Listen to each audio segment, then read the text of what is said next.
छत्तीसगढ़ के सरगुजा जिले का ऐतिहासिक धरोहर बन चुका ठिनठनी पत्थर देखरेख के अभाव में अपने अस्तित्व को खोता जा रहा है।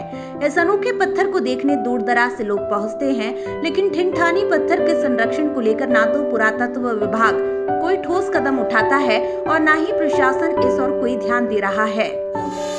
बहुत सी जगहें ऐसी हैं पुरातात्विक दृष्टि से जो संरक्षण किए जाने योग्य हैं। इस पर मैं 30-35 साल पहले काम किया था और तब से शासन के नॉलेज में लाया बात, पर इस पे गंभीरतापूर्वक कहीं काम नहीं हुआ इसको संरक्षण की दृष्टि से। अब होता यह है कि जो पर्यटक आते हैं वो उत्सुकतावश हर व्यक्ति उसको ठोकता है, बजाता है, और मैं देख रहा हूँ 35 सालों से कि उसमें निरंतर गड्ढे बढ़ते जा रहे हैं। यहाँ तक कि उसका जो साउंड है वो भी चेंज हो चुका है। पहले बहुत ही अच्छा साउंड था, अब लगातार बजाते बजाते उसका साउंड भी कुछ कम हो गया है।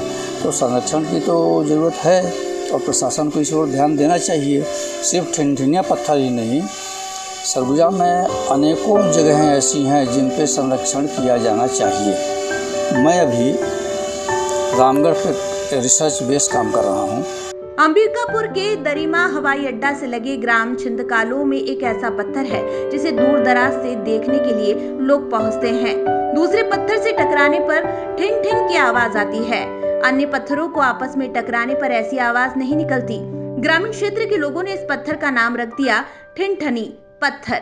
लोग इस पत्थर को दूर दराज से देखने आते हैं। सरगुजा में इस पत्थर की चर्चा तो काफी है, साथ ही राज्य व देश में भी ये अपनी अलग पहचान बना चुका है। हम लोग मेन पार्ट को देखने के लिए आए थे मेनली, और मेन पार्ट का नज़ारा देखने के लिए आए थे। लेकिन क्या हुआ कि मेरे कुछ दोस्त यूट्यूब में उसको सर्च किए थे, काफ़ी सुने थे इसके बारे में यूट्यूब में। तो यूट्यूब के थ्रू ही हम लोग इसको जाने और उसको देखने के लिए आए। फिर क्या देखे यहाँ पर?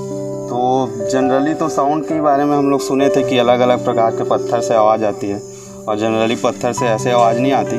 तो मटके की आवाज़ आ रही है, और किस प्रकार के, जैसे अंकल ने बताया कि किस प्रकार के अलग अलग आवाज़ है, तो वो देखने को मिला और वो हमारे लिए नई जानकारी है। इस पत्थर का रहस्य जानने कई वैज्ञानिक भी यहाँ पहुँचे, लेकिन अब तक ये अबूझ ही साबित हुआ। ये पत्थर करीब 5 फीट ऊंचा व 3 फीट की चौड़ाई का है। यहाँ के ग्रामीणों ने इस पत्थर का एक छोटा टुकड़ा इसके ऊपर रख दिया। लोग आते हैं और कौतूहलवश दोनों को आपस में टकराते हैं। पत्थर के टकराने से ठिन ठिन की मधुर आवाज निकलती है। गांव में पहुंचने वाली सड़क के किनारे भी ये पत्थर रखा हुआ है। ग्रामीणों ने बकायदा यहाँ पर ठिनठिनी पत्थर लिखा हुआ है।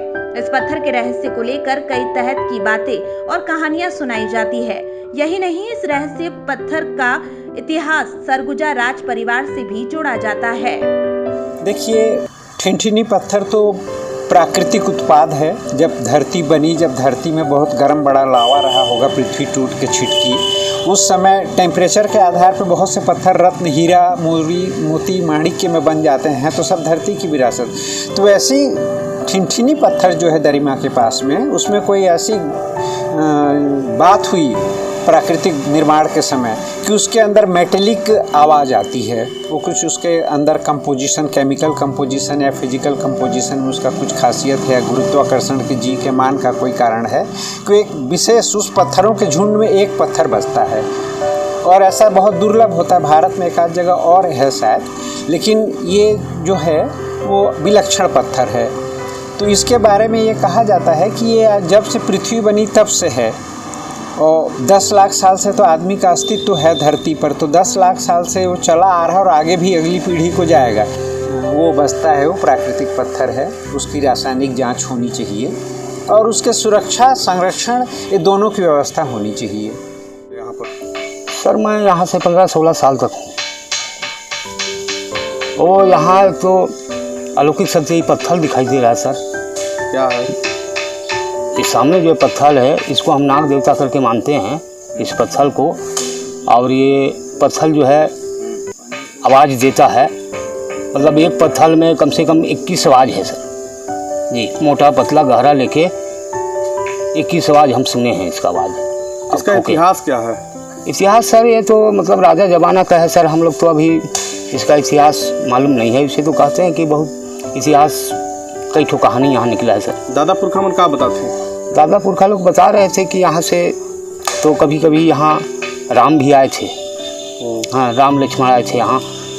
और यहाँ परी भी राजा लोग रखे थे। आज भी कहते हैं लोग बाग कि यहाँ TS बाबा परी का वंश है, यहीं से उनका पैदाशी है, अभी भी जिंदा हैं। जी हाँ, लेकिन यहाँ सरगुजा राजा का मतलब यहाँ परी को पकड़ ली थी यहाँ। जी हाँ, और वो परी यहाँ से बंदरकोट उड़ के चली गई। ऐतिहासिक महत्व के इस पत्थर को संरक्षित कर रखने की जरूरत है। देखने में आ रहा है कि बार बार प्रहार करने से पत्थर में जगह जगह गड्ढे पड़ चुके हैं। शासन प्रशासन द्वारा ध्यान नहीं दिए जाने से पत्थर वही असुरक्षित पड़ा हुआ है। लोग दूसरे पत्थरों से इस पत्थर पर तेज प्रहार कर नुकसान पहुंचा रहे हैं। यदि समय रहते इस पत्थर को संरक्षित नहीं किया गया तो आने वाले समय में इस खास पत्थर का इतिहास खतरे में पड़ सकता है।